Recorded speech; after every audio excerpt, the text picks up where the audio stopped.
तो सिर्फ 53 मिनट में, सिर्फ 53 मिनट्स में अपने सारे पैसेंजर्स को उगांडा जैसे देश से वापस निकाल के लेके आया था। ये मोसाद की पावर है। आपने ऑपरेशन थंडरबोल्ट के बारे में सुना है? ज़्यादा नहीं पता उस बारे में मुझे। तो हुआ ये था कि 1976 में इसराइल में एयर फ्रांस की फ़्लाइट 139 पेरिस जा रही थी और उस फ्लाइट में लगभग 100 से ज़्यादा इजरायली पैसेंजर्स थे। तो हाईजैकर्स क्या करते हैं, इस फ्लाइट को हाईजैक कर लेते हैं और हाईजैक करके इसराइल से 4000 किलोमीटर दूर उगांडा में लैंड करा देते हैं।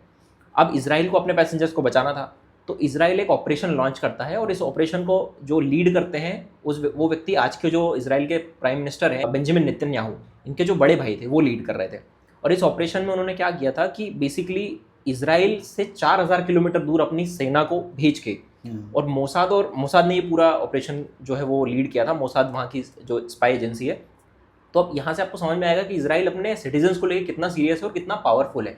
तो सिर्फ 53 मिनट में, सिर्फ 53 मिनट्स में अपने सारे पैसेंजर्स को उगांडा जैसे देश से वापस निकाल के लेके आया था। ये मोसाद की पावर है।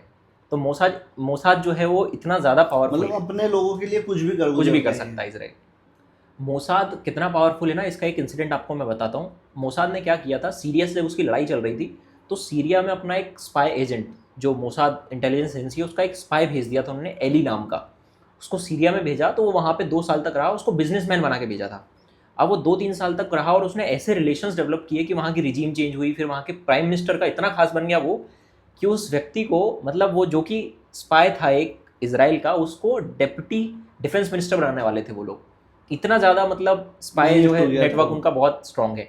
और मतलब बाद में हालांकि पकड़ा गया था, लेकिन आप समझ सकते हो कि कितना ज़्यादा पावरफुल है इसराइल। और जो मोसाद को दुनिया में जाना जाता है इसीलिए जाना जाता है। मोसाद आप देखिए ना कि अमेरिका, जर्मनी, फ्रांस, इतने बड़े बड़े देश है, रशिया, चाइना, भारत, इसराइल से भारत भी बड़ा देश है, अर्थव्यवस्था हमारी ज़्यादा है, लेकिन आप देखें कि उसकी जो खुफिया एजेंसी और उसके पीछे कहीं ना कहीं कारण ये है कि इसराइल को हमेशा सुरक्षा का डर रहता है। वो आप देखिए हमेशा युद्ध लड़ता रहता है, उसके कभी कोई अटैक कर रहा है, कभी कोई अटैक कर रहा है, तो उसने सबसे ज्यादा जो अपनी ताकत है वो उसकी सुरक्षा पे लगा रखी है। और इसीलिए मोसाद को इतना पावरफुल बना रखा है कि आज ट्रंप जैसा आदमी भी मोसाद से डरता है। वो इजराइल से डरे लेकिन वो मोसाद से डरता है कि ये जो एजेंट लोग हैं ये कुछ भी कर सकते हैं कभी भी कहीं भी।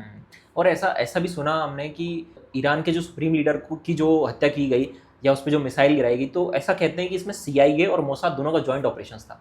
मतलब मैं तो ये बोलूँगा कि मोसाद का ही था, CIA का तो नाम है। अच्छा। क्योंकि उसके बाद में भी आप देखिए लगातार उनके जो प्रमुख लोग हैं उनको अभी तक मारा जा रहा है। 2 दिन पहले भी उनके सेना के किसी बड़े पद के आदमी को मार दिया, खामिर या क्या नाम है उनका, शायद मुझे नाम अभी ध्यान नहीं आ रहा।